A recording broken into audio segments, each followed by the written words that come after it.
In 1977, Emanuel Jaques was a familiar face in downtown Toronto. He was a 12-year-old shoeshine boy on the Yonge Street strip in the city's downtown.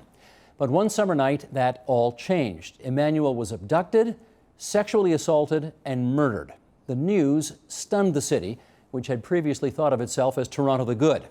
Anthony Dessau has written a novel situated around the events of that summer of '77. It's called Kicking the Sky, and he joins us now in our studio. Anthony, good to meet you. Thanks for coming in.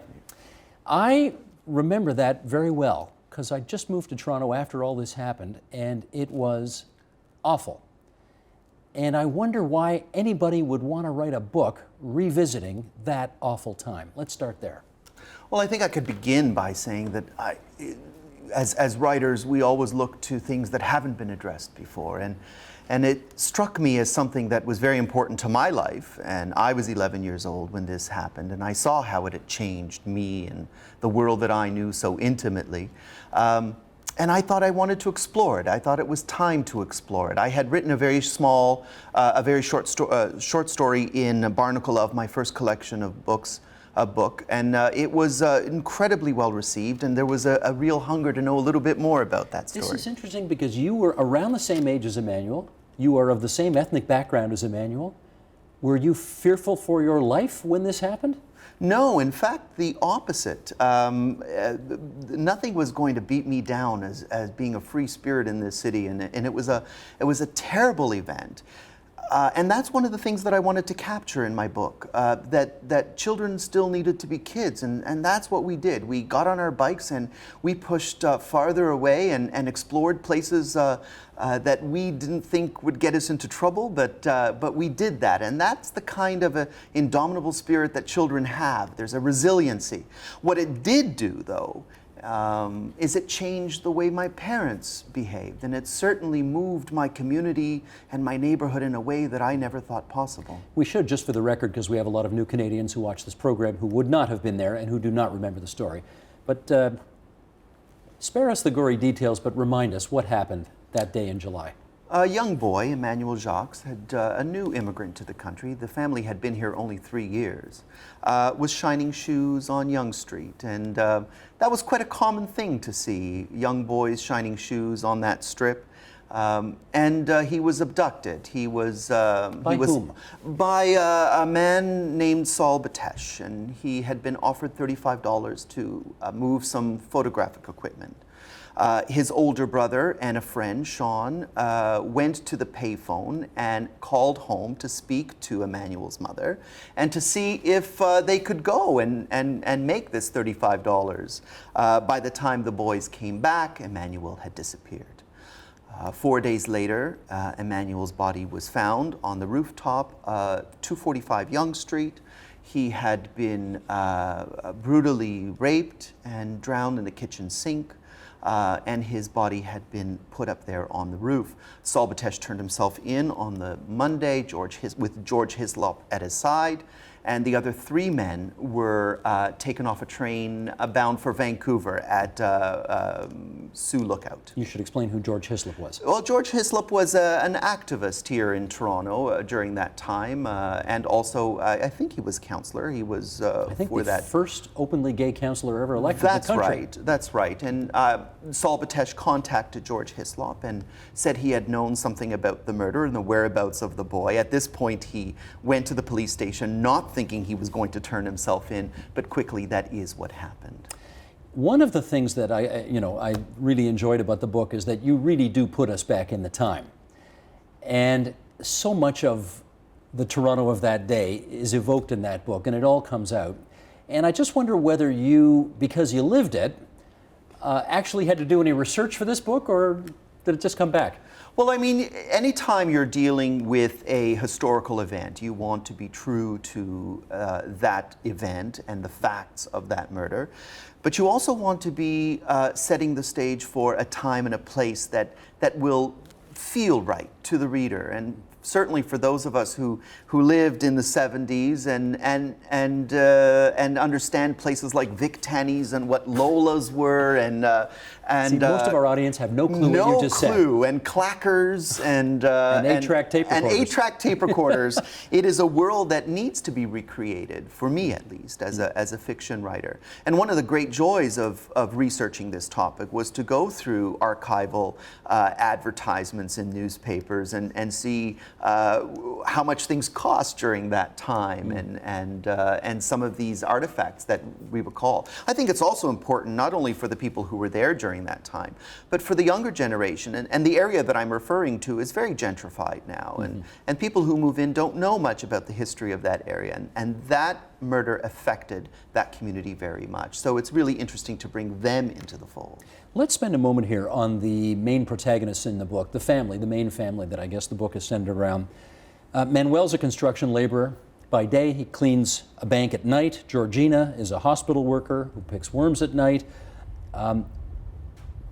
The people in your book seem to work a lot. Is that the way it kind of was? That's the way it kind of was. I think there was an idea that you came to Canada and this was an incredible opportunity, and people worked very hard, and one of their main goals was to pay off their homes. There was no such thing as credit. You know, you worked very hard, and you worked hard not only for yourselves and for your family, but you also worked hard, like my father did, for example, to sponsor other family members to come to Canada. And to do so, you had to promise the government in sponsorship that you would house them and clothe them and feed them until they got on their feet. And so that's what they did. But the deal seemed to be, yes, we'll bust our asses here, try to make a great life for ourselves in this country, and in exchange, we'll live the good life. And when the Emanuel Jaques story happened, did that change the Portuguese community's view of this city and country? Well, it stung. It stung. I think that there was a real collective sense of betrayal, that this is not why we came. We were sold this idea that if we came to Canada and left everything behind, that we would be coming to a country that would give us and our children, not so much us, in fact, but the children, a better future, a hopeful future.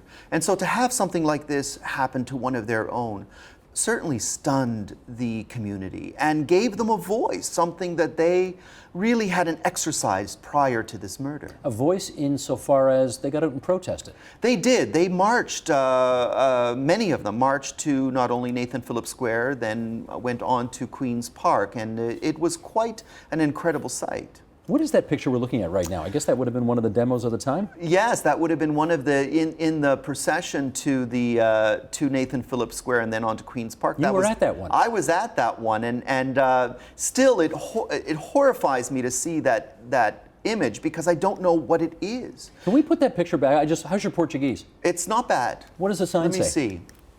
Juiz culpa do não.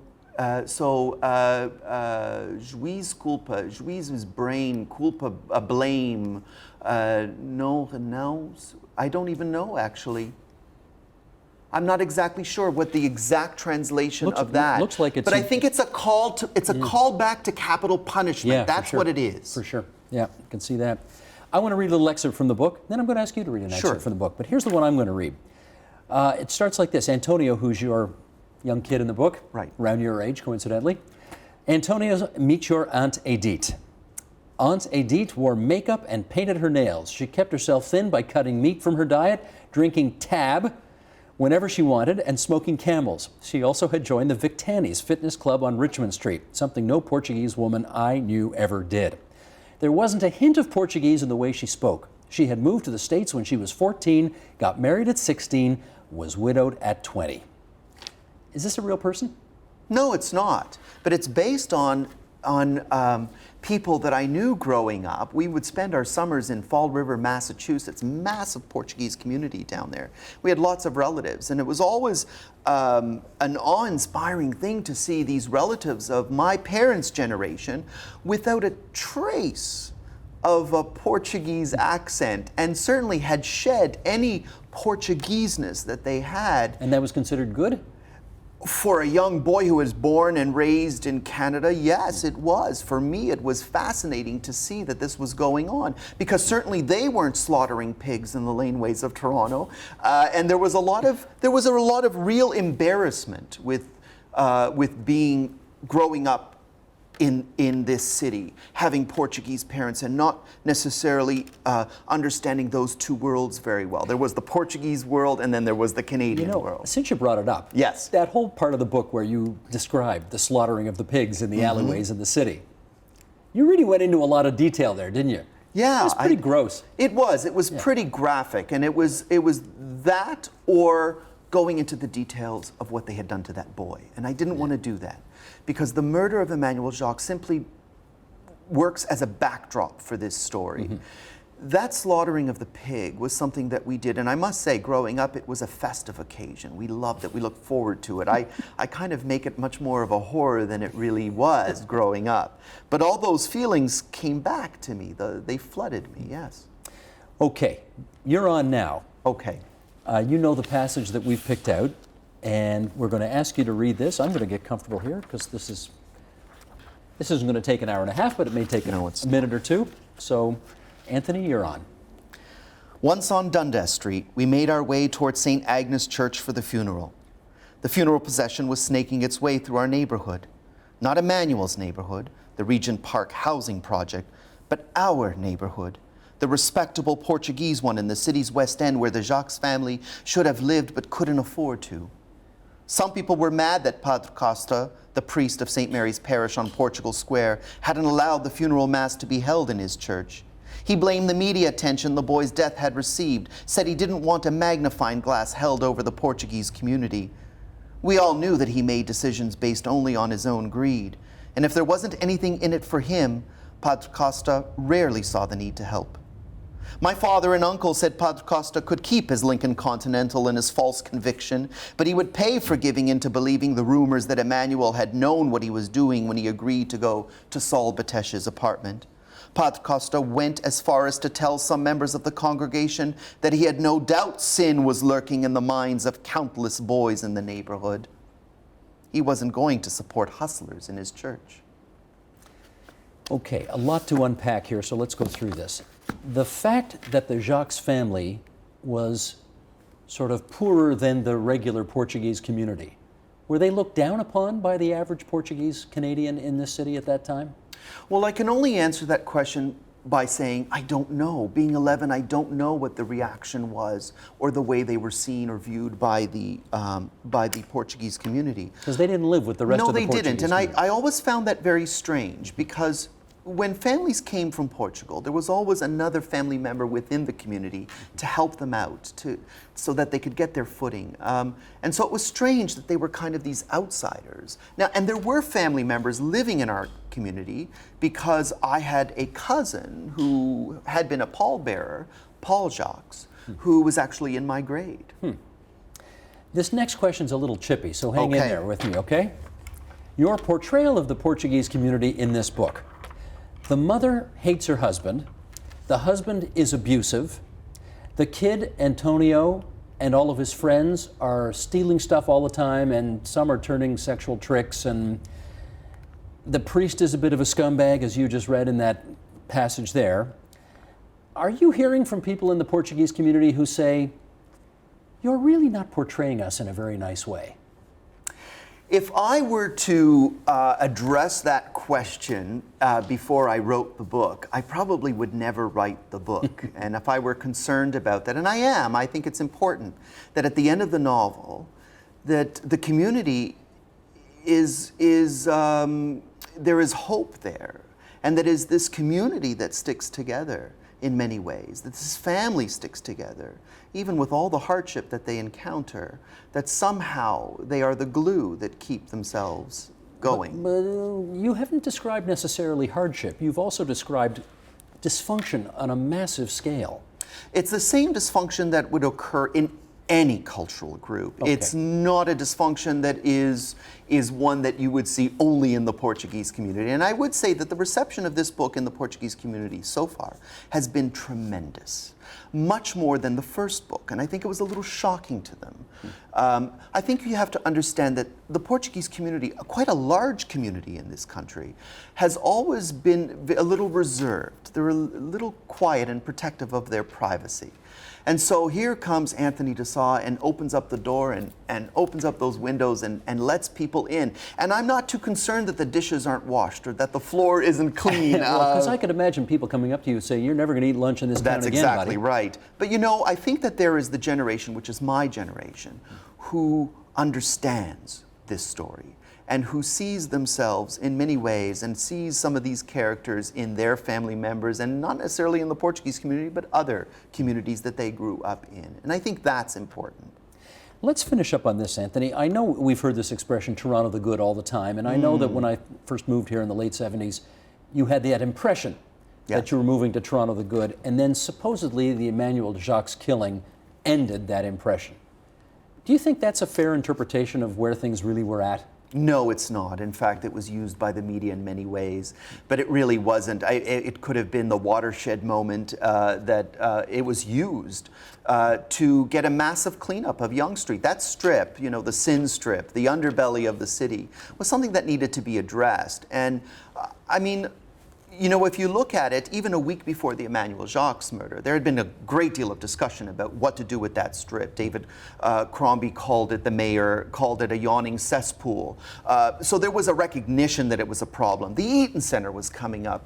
Toronto was becoming this much more high-profile city than it had ever been. And yet there was this kind of distaste for what was going on. It was a bit evocative, dodgy. Of New York before Giuliani came in. That's right. That kind of thing. That's right. But I think that one of the things that happened was they used this case to kind of speed things up. Only a week before, the Ontario Human Rights Commission had recommended that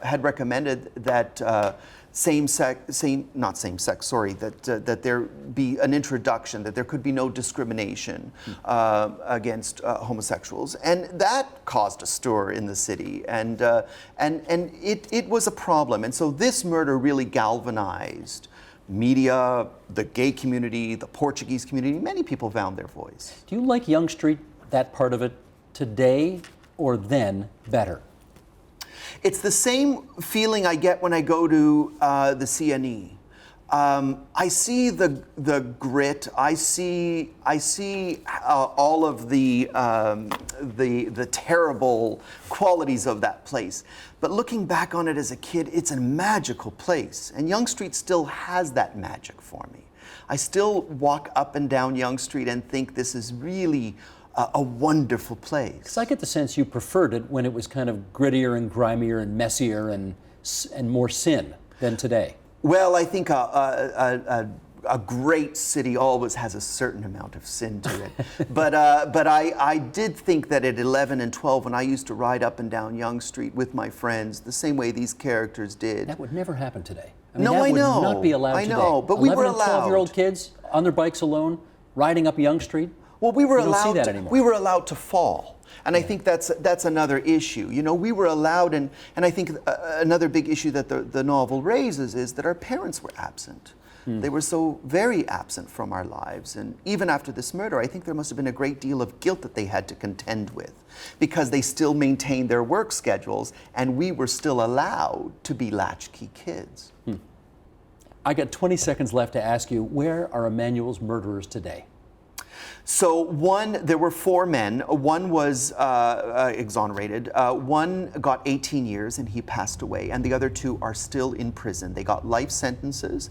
One has actually requested parole. The last was 2002 and was denied parole. And Emanuel's family? Emanuel's family, as of 5 years ago, Emanuel's family was still in Toronto. I have heard that the father has since passed away and that mother has moved back to Terceira, the island in the Azores. Family is scattered throughout the province. Gotcha. Kicking the Sky by Anthony Dessau. Great read. Thanks for coming in. Thanks for having me. Support Ontario's public television. Donate at tvo.org.